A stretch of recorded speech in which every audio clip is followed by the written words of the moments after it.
In the 12th year of our marriage, my husband slapped me for his new concubine. He said dismissively to the servants, "She is just a frail lady. Does she dare defy me?" I offered a gentle smile, then grabbed a wooden stool from the floor and smashed it over his head. "My name is Catherine Valerius, and I am the unremarkable lady of a marquise's estate. Marquise Alistair of Blackwood is my husband by political arrangement. We have been married for 12 years now." Today was the day of his return from the city of Astoria.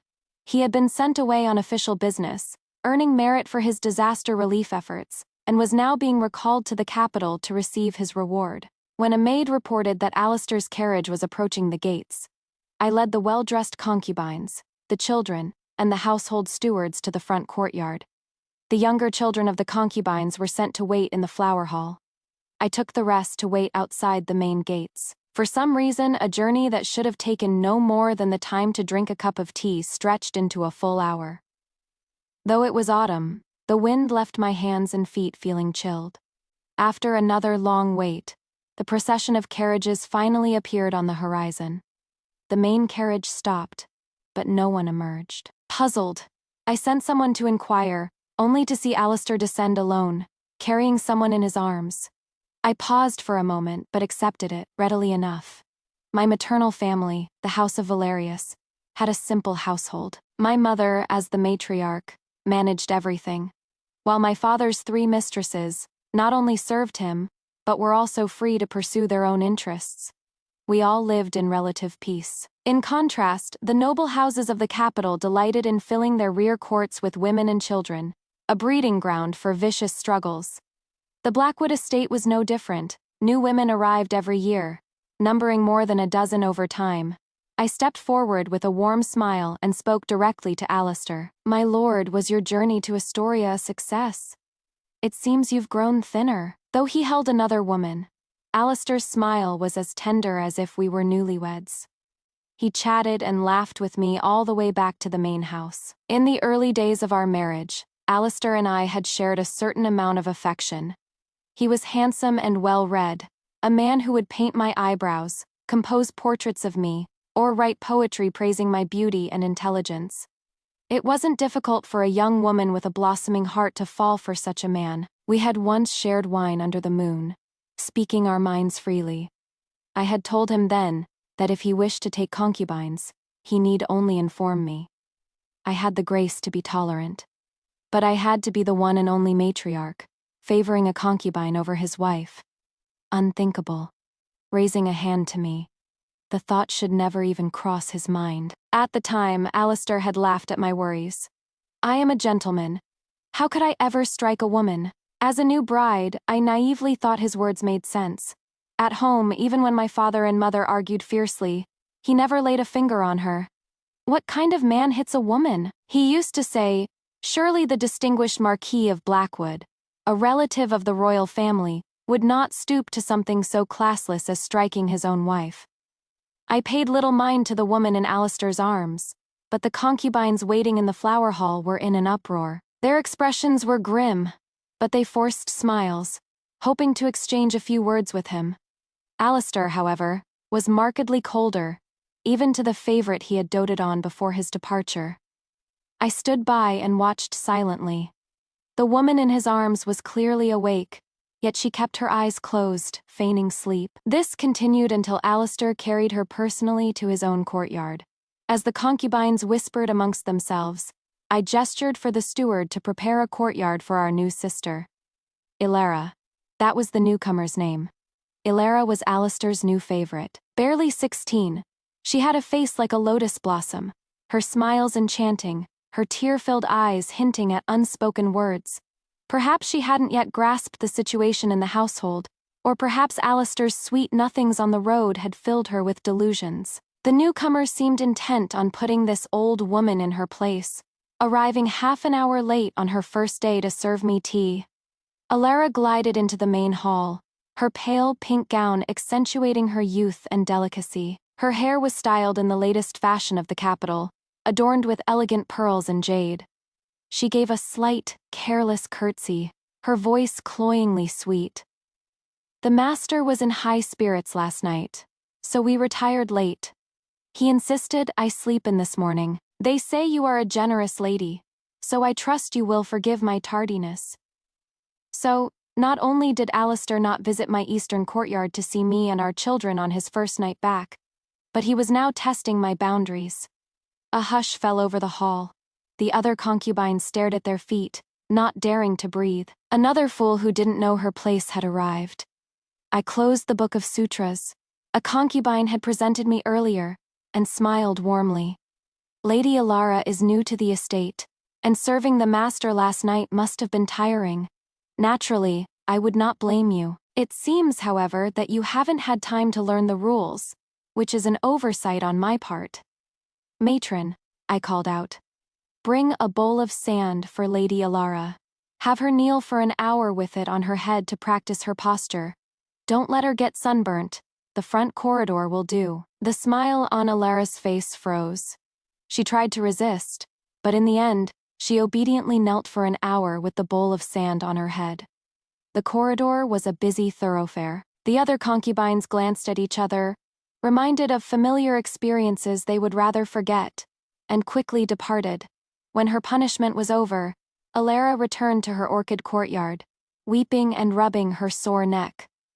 That evening, Alistair came to the eastern courtyard. His smile was strained. He was clearly not in a good mood. Alara is young and naive. You must be patient with her, my lady. My hand holding a spoon paused. I nodded. Of course. I will arrange for a matron to go and instruct her properly. This is a marquise's household, after all. There are things she must learn lest she bring shame upon our family. Alistair choked on his words and politely declined, saying a matron had already been assigned. He then asked a few perfunctory questions about the household's affairs over the past few months, and fell silent. The meal ended in silence. Afterward, as I sipped my floral tea, I had the wet nurse bring our daughter, Clara, over. The cherubic baby, not yet a year old, gazed at Alistair with wide, dark eyes, babbling incoherently. Unfortunately, her father was in no mood for her. He hadn't seen her in months yet. He showed no desire to hold her. I held the squirming Clara, my eyes lowered, a gentle curve on my lips. If she were just an ordinary concubine stirring up trouble for favor, her methods would be predictable, and not worth my concern. Nothing a few strokes of the rod couldn't solve. My true responsibilities were far greater, managing social affairs with other noble ladies, overseeing the estate's staff and resources, and handling my personal and the estate's properties and businesses. But Alistair, for some inexplicable reason, had decided to aid Alara in her campaign against me. It started when Alara happened to see a bolt of sunlight brocade from my dowry as it was being aired. She immediately went to Alistair to ask for it. A bolt of cloth was a small thing. If Alistair wanted to please his new darling, he could have bought it himself. Sunlight brocade was expensive, but for a marquis it was no more than the price of a flask of good wine. Failing that, he could have simply asked me to provide one from the household stores. Instead, Alistair sent a messenger to demand it from me, specifying the one from my personal chest. The messenger's words were roughly, Lady Alara is an orphan and cannot compare to the lady's wealthy background. It is but a piece of cloth. I hope you can part with it. Right. Alara had entered the household as an orphan from Astora, parents deceased. No brothers to support her, a pitiful story. The perfect setup for a hero saves the damsel tale starring Alistair. A single bolt of cloth. In the past, I had often given suitable items from my dowry to the children of the estate, and even gifted them to the concubines. But ultimately, it was still my dowry. It was unheard of to use a wife's dowry to please a concubine. I gave my matron a look. She stepped forward, her face a mask of distress. Why didn't Lady Alara send someone to ask directly? Sunlight brocade is soft, and the pattern is so vibrant. We've already had it cut to make a small blanket for our young miss. The messenger could only offer an awkward smile. In that case, this servant will ask the master for his instructions. There is no need, I said softly. Have the matron select a bolt of cloudfall silk from the storeroom and send it to Lady Alara. The messenger, hearing this, saw no issue and happily returned to report, receiving a bolt of cloudfall silk instead of sunlight brocade. Alara shed silent tears when Alistair next visited her. When Alistair stormed into my courtyard, his face dark, I was embroidering a handkerchief for Clara. He launched into a tirade. "Catherine, it is just a piece of cloth. Why must you be so petty? If you didn't want to give it, fine, but you had to humiliate her. I thought you were a generous woman, but I see now your heart is truly malicious." I slowly put down my needlework and met his gaze directly. Alistair frowned, unaccustomed to such a look from me. "My lord, what are you talking about? It is only a piece of fabric." My smile was innocent, but my tone shifted. "The concubines in this household, without children, receive a monthly allowance of 10 silver taels, in addition to their board and lodging. A bolt of sunlight brocade costs, at most, 100 taels. If Lady Alara desires one, she can save for a year or so and buy a bolt of the latest fashion. Mine is a decade-old pattern. I doubt she would even like it." I was subtly reminding him that it was my dowry, daring him to make me say it aloud. "Besides, I sent her cloudfall silk. To cause such a fuss over a piece of cloth and bring it to your attention shows a true lack of discipline," I concluded, making my decision clear. Lady Alara covets luxury, lacks thrift, and incites discord between us. Effective immediately, her allowance is suspended for 3 months, and she is to be confined to her quarters for self-reflection. A concubine needs to quiet her heart, and I have just the method. Send a bushel of green beans to her. She will be released when she has picked out all the red beans mixed within, and strung them together for you, my lord." After issuing my commands, I turned to Alistair. "What do you think, husband?" What could he say? In any respectable household, the wife's word was law in the rear courts, unless he was willing to openly favor a concubine over his wife. Unable to vent his anger at me, Alistair was left fuming. He turned and left with a flick of his sleeve. Alistair's visit had not only failed to benefit Alara, but had also resulted in her punishment. She immediately began to wail and protest. Already annoyed, Alistair's headache worsened with her noise. He reprimanded her harshly and went to another concubine's courtyard instead. In the eastern courtyard, my matron worked on a decorative knot, while recounting the drama from outside. I let out a scornful laugh. Our dear Marquise probably didn't even understand what Lady Alara was crying about. The matron deeply agreed. Cloudfall silk looked 90% similar to sunlight brocade, but it was a high-quality imitation created by a merchant who couldn't find a weaver for the real thing. It was vastly inferior in both price and quality. The great noble houses would rather use other fabrics than be seen with Cloudfall silk. It was a counterfeit, and wearing it would be a disgrace. Alara, having tried to use Alistair to pressure me into giving her sunlight brocade, was naturally enraged to receive the imitation. After finally picking out all the beans and being released from her confinement, Alara began devising new ways to please Alistair. She learned to sing classical opera, then took up lantern making, eventually requesting my permission to create a garden of handmade lanterns for Alistair's birthday. The rabbit lanterns were lifelike, the lotus lanterns exquisite, and even the pair of chubby carp lanterns were charmingly playful. I arranged Alistair's private birthday banquet in that very garden. The Dowager Marchioness and other relatives had attended the grand feast during the day. The evening banquet was usually a more intimate affair for the lord with his women and children. The concubines were dressed in their finest, each presenting their talents and gifts. The children chased each other through the garden, their laughter echoing in the night. Alistair played the part of the considerate and loving father, offering a kind word to nearly everyone present, including the concubines and children he might not see for a month at a time. My eldest son, Leo, was 10 years old, already a young scholar attending the Royal Academy, only returning on holidays. He was back today for his father's birthday. He sat beside me, prim and proper on the surface, but his eyes were fixed on the vibrant lanterns. "Mother, these lanterns are as good as the ones made by the master craftsman." I smiled, adding some food to his plate and nodding in agreement.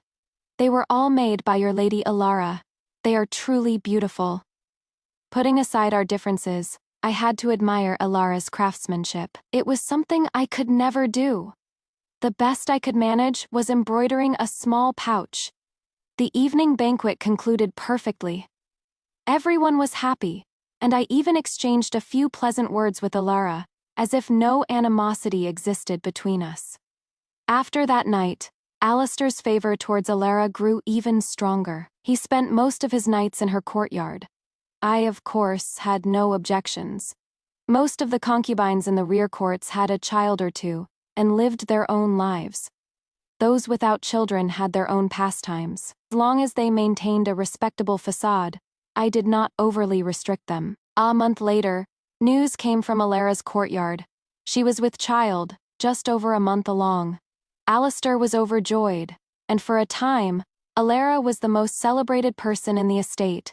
Alistair was now in his 30s, and already had 5 sons and 6 daughters. People praised him for being blessed with many children, a reputation that earned me considerable esteem in the circles of noblewomen.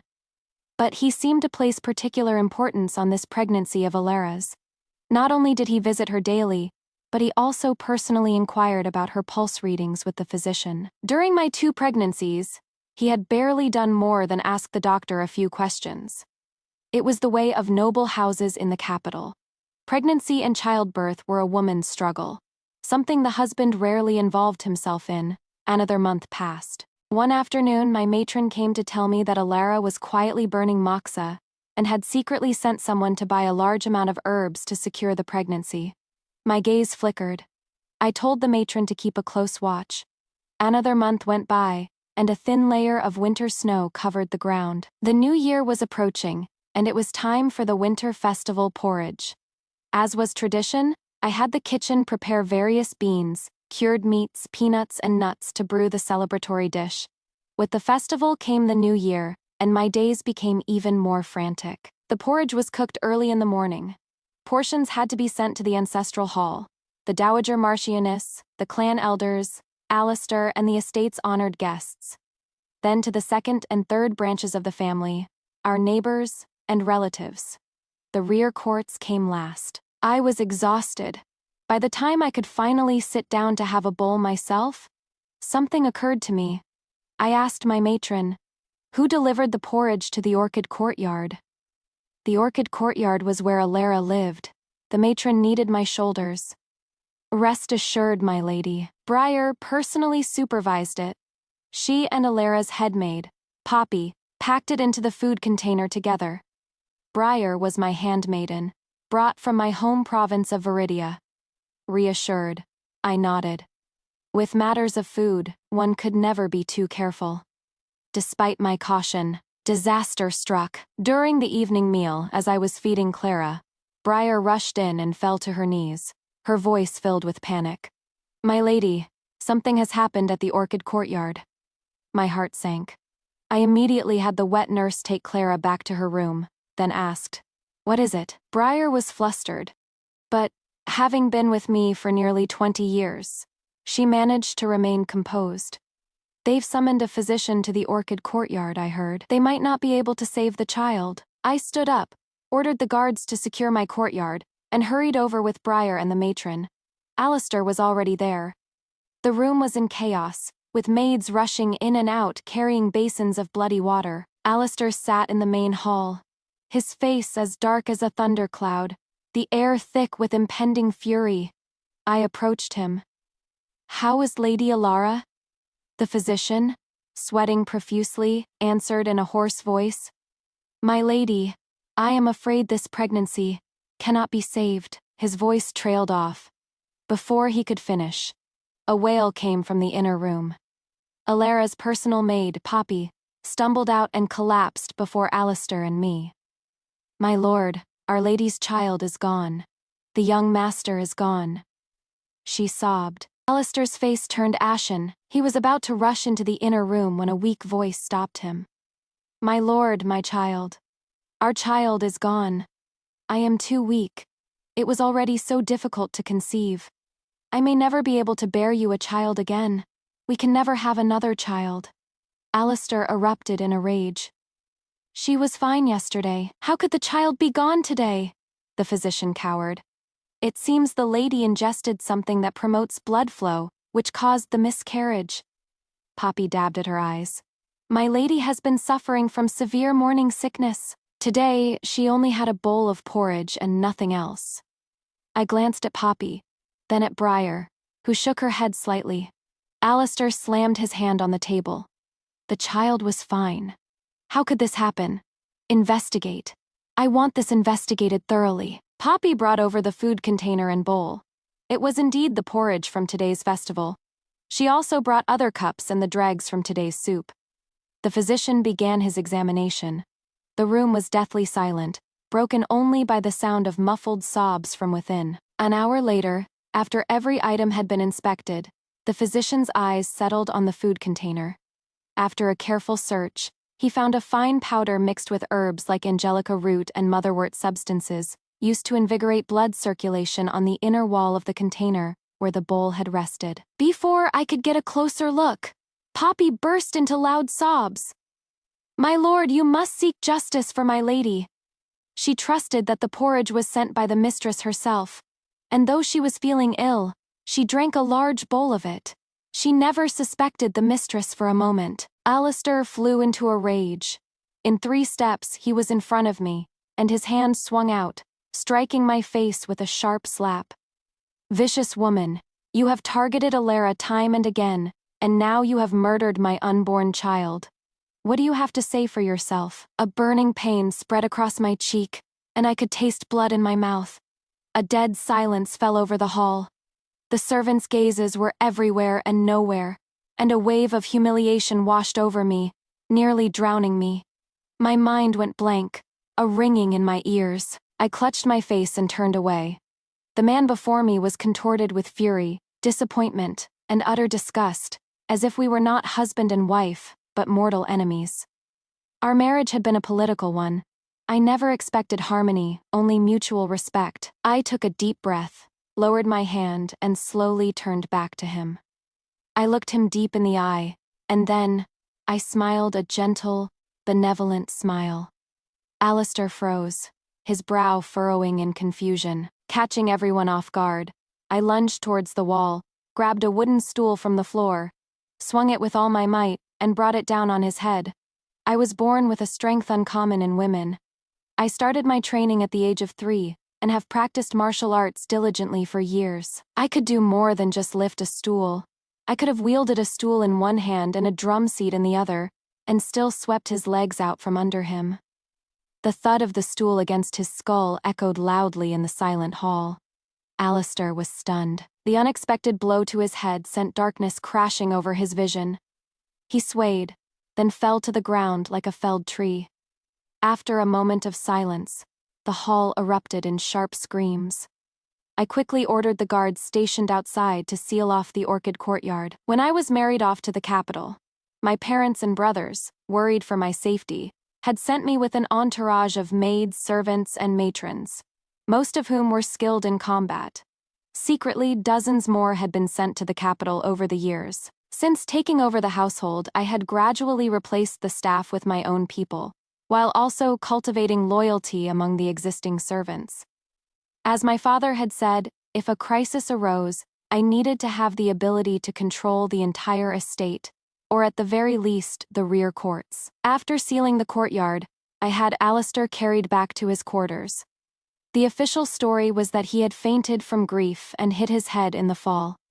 I might have acted rashly, but having practiced martial arts since childhood, the blow was calculated. Next, I had the maids and matrons of the courtyard separated and interrogated, especially Poppy and the physician. Finally, I sent my people to investigate both inside and outside the estate, to investigate Alistair, and to investigate Alara. This whole affair was strange. First, it was certain I was not the one who harmed her child. I had dealt with more troublesome concubines than Alara before, but I never touched the children. Second, Alistair's anger seemed less like genuine rage, and more like a desperate attempt to convict me on the spot. He had been an official for years. He couldn't have missed the obvious holes in the story. From the moment I stepped into the orchid courtyard, it felt like a staged play. Every word spoken, every action taken, was perfectly timed, designed to leave me no room to react. I spread out a sheet of paper and began to sort through the day's events. The moon was high when a message came from the outer courtyard. Alistair was awake. My pen paused. I waited. Eventually, a message from him arrived. I was to find out who was responsible for the attack on Alara. He waved my hand, dismissing everyone. The next morning, the interrogators reported their findings. A young maid responsible for cleaning the inner rooms of the orchid courtyard said that Lady Alara has been burning moxa every day for over a month. Moxa, it was a common method to secure a pregnancy. I looked at my matron, who was skilled in medicine. Could it be that her pregnancy was unstable from the start? The matron nodded, but then frowned. Moxa is known to soothe the meridians and promote blood flow, but the dosage must be carefully controlled. The way Lady Alara was using it would have been detrimental to the fetus. Could it be that Alara had caused her own miscarriage through improper use? She shouldn't have needed such measures to secure her pregnancy at all. It is even more unlikely that a tiny amount of angelica root and motherwort could cause a miscarriage. Even saffron or musk in such small quantities would not have been enough to cause harm. Yesterday, Briar and Poppy collected the porridge together. The food container is from the estate's common supply. It would have been very difficult to tamper with it before it reached the orchid courtyard. By evening, Alistair came to see me, a large bruise on his head. He ordered me to find the culprit within 5 days, or else I would have to surrender my authority over the household. I stared into his dark eyes until his gaze shifted away. Then I nodded my assent. That night, the maid who reported Alara's use of moxa sent another message. Alara wasn't just burning it daily. She was doing it 3 times a day, and she was doing it in secret, airing out the room before allowing anyone inside. The maid had only noticed because of her unusually keen sense of smell. 3 times a day, every day. That is not securing a pregnancy. That is inducing an abortion, the matron lamented, shaking her head. I shuffled through the papers on my desk, a sense of unease growing. Even if she didn't know better, what about the matron serving her? Every pregnant woman in the estate was assigned an experienced matron to avoid such mistakes. It was a long-standing rule. Given Alara's favored status, her matron should have been exceptionally diligent. Send someone to investigate Alara's matron. Find out what is going on. For now, all I could do was take it one step at a time. A day later, it was time to pay my respects to the Dowager Marchioness. After the other wives had finished their business, she kept me behind, presumably to discuss Alara's situation. The Dowager reclined on her couch. I stood before her, my eyes lowered, my back straight. She studied me for a long moment before sighing and taking a sip of tea. Daughter-in-law, these years have not been easy for you. I know you have always been magnanimous, but too much kindness can lead to disorder. I replied respectfully. It was my oversight. I apologize for troubling you, mother. She sighed again and waved her hand. It is not your fault. Just ensure you discipline the household members properly in the future. This was my dismissal. Thank you for your guidance, mother. I will remember it. On my way back from her chambers, we passed a rock garden. Briar stopped abruptly. I followed her gaze and saw a maid standing behind the rocks. What is it? I asked. Briar paced for a moment, staring at the maid, then leaned in to whisper. My lady, early this year, when you sent me to deliver the new Dragonwell tea to the Dowager, I heard laughter from here on my way back. I saw a maid standing in that exact spot. Thinking back now, that maid looked just like Poppy. Poppy was Alara's personal maid, brought from outside the estate. She was supposedly a pitiful girl Alara had bought on the road. At the time, I hadn't paid much attention to her, assuming Alistair had arranged it to build Alara a benevolent reputation. But what if she was already a servant of this household? Go and quietly investigate Poppy, especially her family. News came back quickly. Poppy's family had always lived in the capital, doing odd jobs. 6 months ago, they had suddenly moved away. It was early in the 6th month, the same time Alistair had left on his official duties. Such a coincidence was highly improbable. Then there was Alara's matron. The investigation revealed she was the sister of Alistair's former wet nurse. She had been working on a country estate and was personally assigned by Alistair. At the time, I had assumed it was another gesture of his affection for Alara, and didn't question it, relieved to be spared the trouble of assigning someone myself. Now, as the threads of the investigation unspooled, They led not to the other concubines, but back to Alistair himself. A day later, Alistair came for lunch. His face still a stern mask. But this time, he brought someone with him, the steward in charge of household equipment. The steward bowed respectfully. A few days ago, Lady Diana complained that her food containers were not keeping the food warm. She requested a new set. They look the same, but the pattern on the bottom is different. The container used to deliver porridge to Lady Alara that day was one of these new ones. I saw nothing unusual in this. Even if they were new, they were procured by the household. Apart from personal bowls and spoons, all serving dishes were managed centrally, and food containers were distributed uniformly. But the steward continued. When the eldest daughter hosted a small party for the other young ladies of the capital, Lady Diana requested all of the new containers.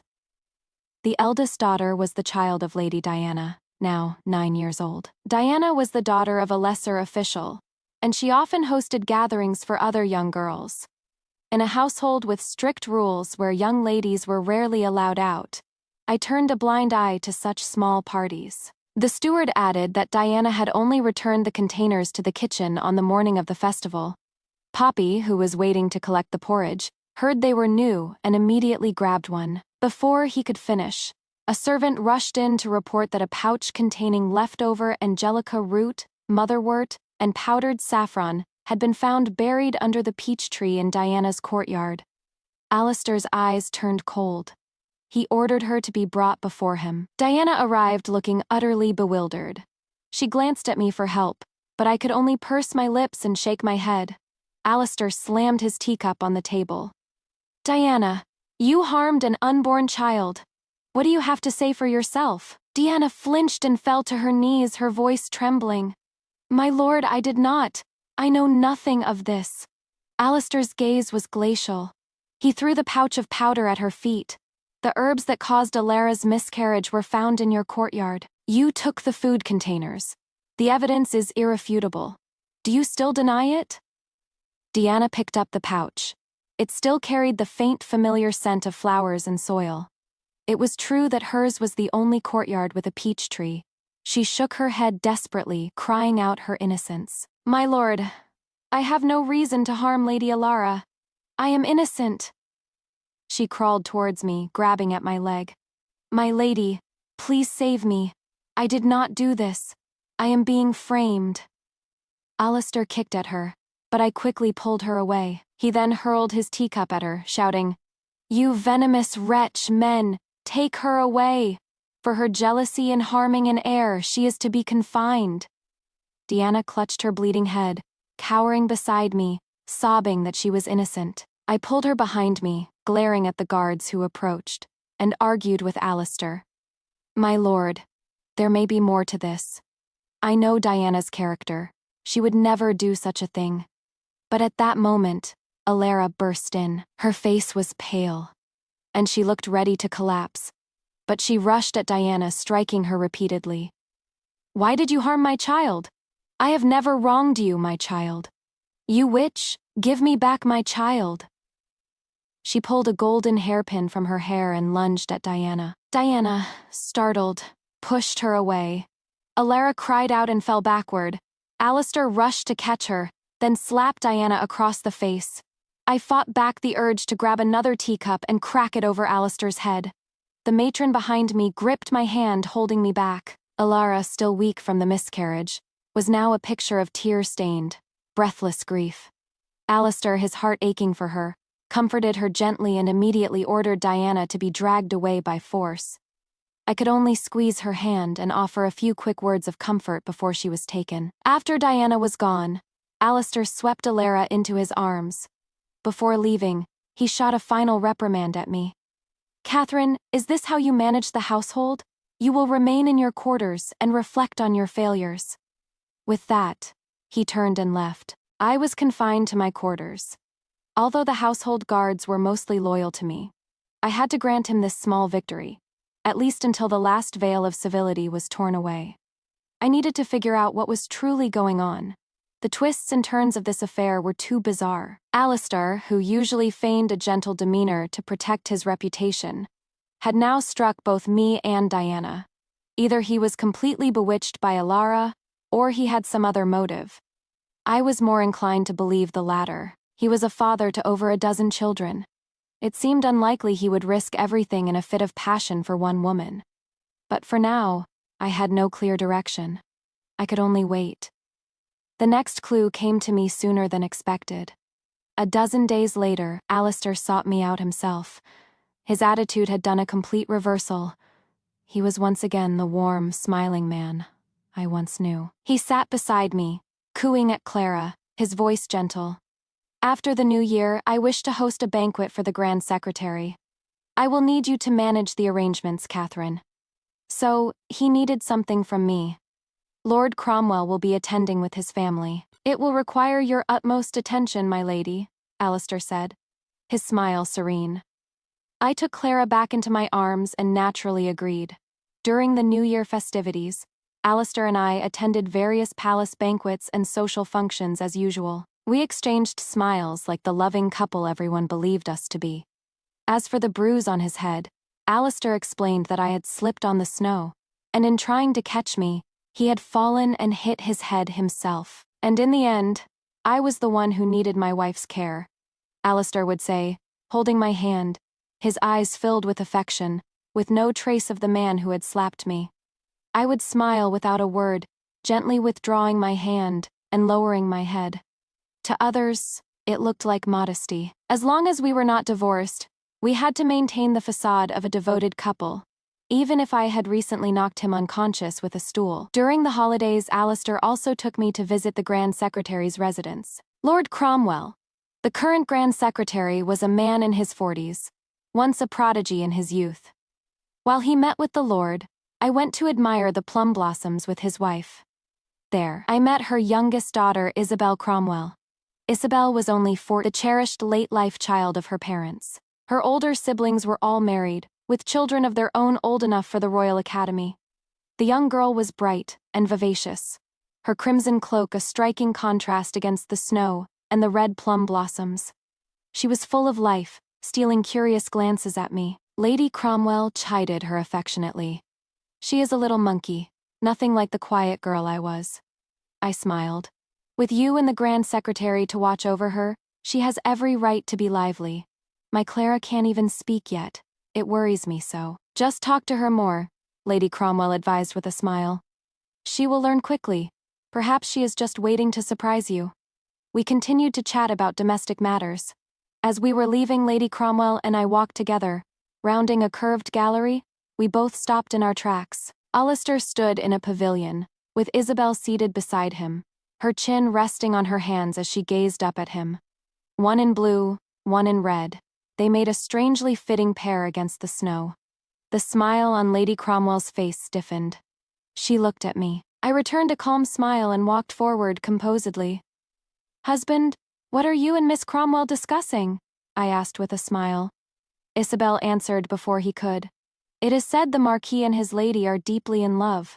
I was merely asking for his wisdom on the art of marriage." Before I could reply, Lady Cromwell hurried over and patted her daughter on the back. Shameless girl. I waved my hand, showing it was of no concern. On the carriage ride home, Alistair mentioned I said nothing of consequence to Miss Cromwell. You need not worry. I pulled my gaze from the window and studied him for a moment before replying softly. Rest assured, husband, Miss Cromwell is not yet married. It is only natural for her to be curious about such things. Back in the eastern courtyard, Briar spoke with displeasure as she dried my hair. My lady, the way Miss Cromwell looked at the master today was not at all innocent. I was already half asleep and replied drowsily. What of it? The daughter of the Grand Secretary would never lower herself to be his concubine. Briar pouted and said no more. Sometimes, I even impressed myself. My words were a perfect example of a self-fulfilling prophecy. When will you come to marry me? It was Isabel's playful, coquettish voice.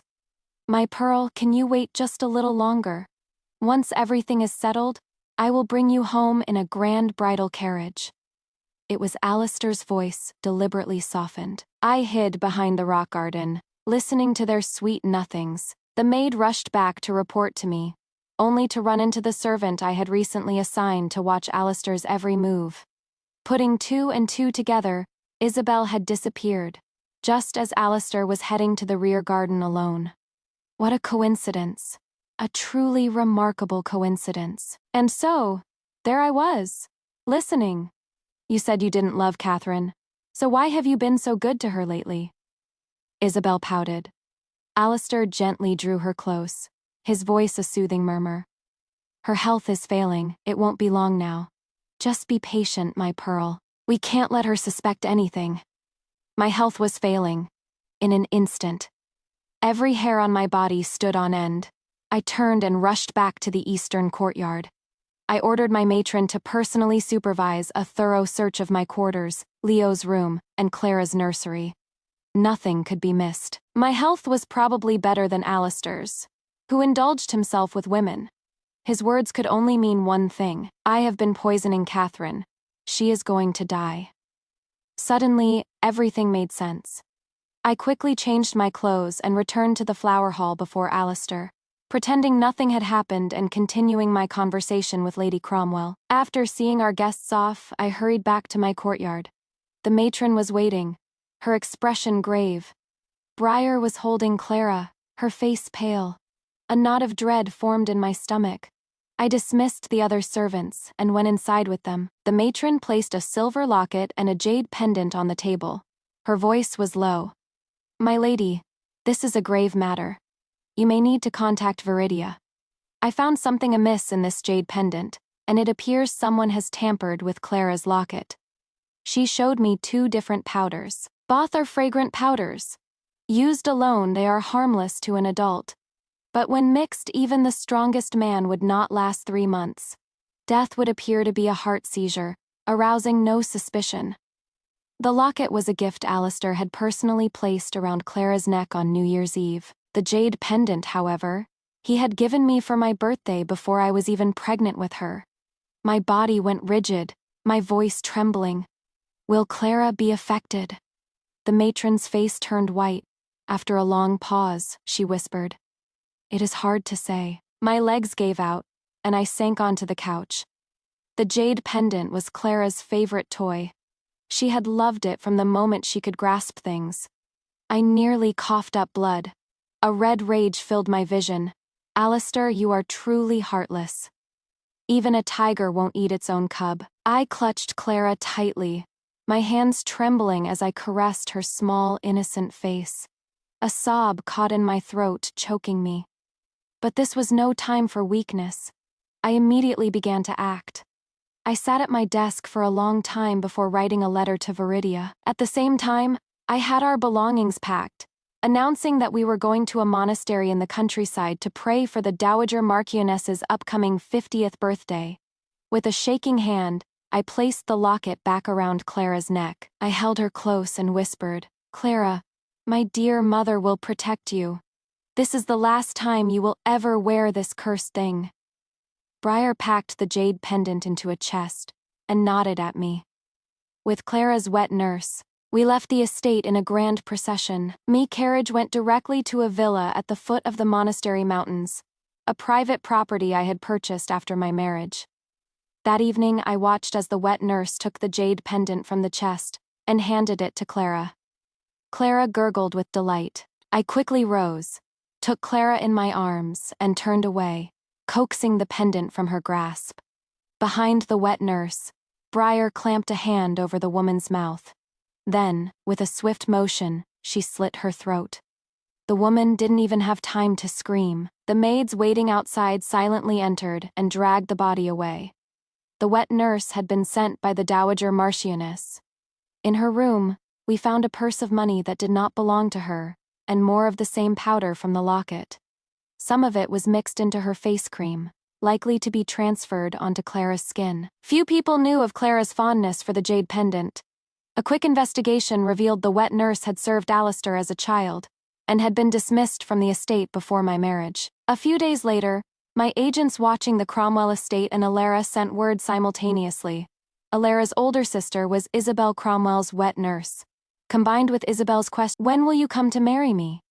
And these days, It was clear they had known each other for some time. The jade pendant from a year ago confirmed that he had been planning to get rid of me for a long time, simply waiting for the right opportunity. He had realized I rarely wore jewelry but always kept Clara by my side, caring for her personally. Given our strained relationship, I might not wear a gift from him, but I would never remove a locket from my daughter's neck, nor would I suspect it. What a ruthless heart to show no regard for Clara's life. I watched as the physician checked Clara's pulse, a coldness spreading through me. Clara was so small and had been in direct contact with the poison. She might not even last 3 months. Then, he could simply claim I had died of a broken heart, and no one would ever suspect a thing. But it didn't matter. Alistair wouldn't be living much longer either. A month later, for the royal hunt, Alistair came to invite me. I feigned disappointment, holding Clara and sighing. "The child is still so young and needs me, husband. You should take one of the other ladies." Alistair glanced at Clara, his eyes lingering on her neck for a moment, then nodded and left. I smiled faintly, unfolding the letter on my desk. It read, "Everything is in place. The prey awaits the trap." A few days later, news arrived from the capital. The Emperor had been attacked by assassins during the hunt. The Marquis of Blackwood had died heroically while protecting His Majesty. The Emperor, deeply grieved, posthumously promoted the Marquis to the rank of Duke and decreed that he be buried with the honors of a national hero. The Marquis's heir, Leo, would inherit the title of Duke upon his coming of age. For now, he was named the Duke's heir. Catherine Valerius, the Marquis's wife, was granted the title of Lady of the Realm, a first-rank noble in her own right. When I returned with my entourage to the estate, now a ducal residence, it was draped in white. I displayed profound grief, fainting several times. The world praised my deep love for my late husband. One day, as I was tending to my ailing mother-in-law, she stared into my eyes, her lips moving, her voice like a broken bellows. "Was it you? Was it you?" I looked at her with a puzzled expression and tucked her blankets in, my face etched with the sorrow of a grieving widow. "Mother, what are you saying? I don't understand." Her fingers trembled, reaching for my sleeve. I stood up, gracefully avoiding her grasp, and curtsied. "Mother, you are overcome with grief. You should rest. I will take my leave." A month later, I was trimming the orchids in my room. I turned to see Alara still kneeling on the floor. I chuckled softly, set down the shears, and sat down elegantly. "Tell me, Lady Alara, about your origins and your sister." Alara no longer had her frail demeanor. Her expression was calm. It turned out Alistair had made contact with Grand Secretary Cromwell 2 years ago. He had gotten everything he could from my Valerius family and wanted to climb higher. So he forged an alliance with Lord Cromwell, hoping to replicate his first marriage. But Isabel, as the Grand Secretary's legitimate daughter, could not be a mere concubine. Therefore, I had to be removed, and Alistair's reputation had to remain untarnished. But then I became pregnant. Alistair planned to bring in a woman from outside to provoke me. Combined with the jade pendant and a coral bracelet, he later gifted me another locket. In a different form, he hoped for a one-stone, two-birds outcome, killing both me and my unborn child. He hadn't noticed, even after 10 years of marriage, that I didn't care for jewelry. By the time Clara was born, the woman he had intended to use against me had been thoroughly disciplined, and he himself had to leave for official duties. This time, his plan was to ruin my reputation with accusations of jealousy and cruelty, then divorce me. Isabel was getting older, and worried Alistair might develop real feelings for his pawn. So she sent her own wet nurse's younger sister Alara to him. Alara went to Astoria ahead of Alistair, transformed into a courtesan, and fabricated a story of being a pitiful orphan to return to the capital with him. Her mission was to constantly provoke me, hoping I would earn a bad name. Poppy was sent at the same time. She was Alistair's agent, tasked with explaining the household dynamics and my personality to Alara. But my lady, I became pregnant. Alara covered her face, her voice strained. I could feel the child growing inside me. I couldn't bear it.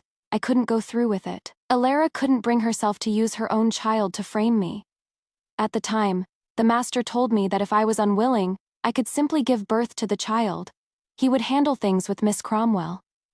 Alara's eyes were vacant, large tears rolling down her cheeks. "And then your matron taught you to use moxa?" I asked, taking a seat. Alara nodded, her face contorted in pain. She said it was good for the baby. I had heard of it before, so I believed her. "And the physician was Alistair's man?" Alara nodded again. "So, when Alara refused to use her child to frame me, Alistair had agreed on the surface, but secretly instructed the matron to increase the dosage of moxa. The miscarriage wasn't caused by the powder in the food container, but by the prolonged exposure to the moxa. By the time I realized, it was too late. The baby was gone and the matron was right there, reminding me of my mission. Only then did I know. I knew, from the very beginning, Alistair had been deceiving her.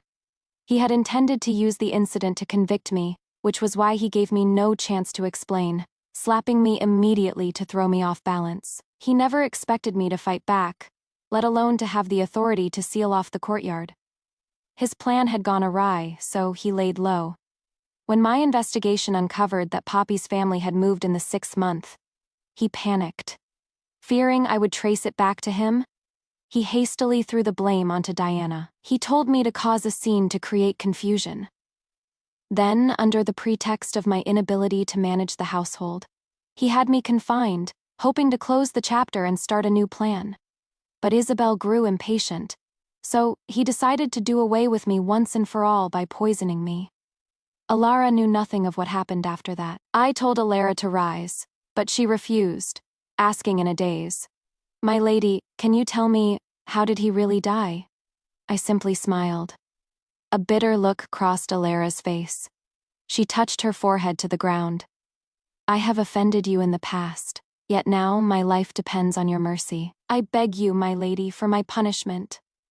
I thought for a moment and ordered her to be given 20 strokes, on the palms of her hands.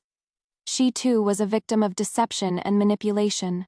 She had lost her child, and her sister had reportedly been banished to the countryside. She had been punished enough. As for how Alistair died, my martial arts master once told me that in all of combat, speed is paramount. In all matters, one must be swift, precise, and ruthless. I sat quietly at my desk, opening the letters from Viridia.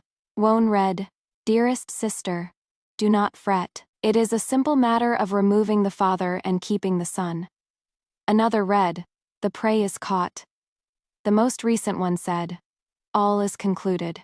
You may now rest without worry." That day, at my desk, I had written, stroke by stroke, a letter to my family, requesting a preemptive strike. Between a son-in-law with a treacherous heart and a young heir with the blood of House Valerius in his veins, the choice was obvious. 1 month was more than enough time for my family's elite agents to reach the capital and set an ambush. Since Alistair wanted me dead, and my reputation ruined, it was only fitting that he should die instead, and in doing so, secure a better future for me and my children. The Valerius family arranged for assassins to lie in wait at the royal hunt. The attack on the emperor was a diversion. The true target was Alistair. Even if the dying to save the emperor scenario failed, he was always going to die at that hunt. Alistair was dead, but no one would suspect my family in distant Viridia. People always assume a woman is too weak to commit patricide. Spring turned to summer. News came from the capital that Isabel Cromwell, daughter of the Grand Secretary, had fallen into a lake while boating and was rescued by a passing scholar. In the summer heat, her thin clothes had been soaked through, ruining her reputation. She was hastily married off to the scholar. When I heard the news, I had just finished copying a sutra. I placed it, along with the letters from Viridia, into the brazier before me. The high-quality charcoal quickly burned the paper to ash, and so I am a titled Lady of the Realm, with both a son and a daughter. My mother-in-law has been sent to a hot springs villa in the countryside to live out her days in comfort.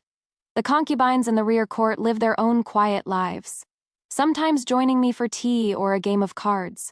Clara runs in with her older sisters, pressing a pink camellia into my hand. Her voice is sweet as honey. Pretty flower, pretty mama. Flower for mama. I pick up my daughter, her head damp with sweat from playing, and meet the eyes of Diana across from me, who is chattering about her own daughter. We share a knowing smile. As for the assassination plot, the Imperial Court's investigation has led them to the doorstep of the Grand Secretary. Lord Cromwell loudly proclaims his innocence, but his days have not been easy lately.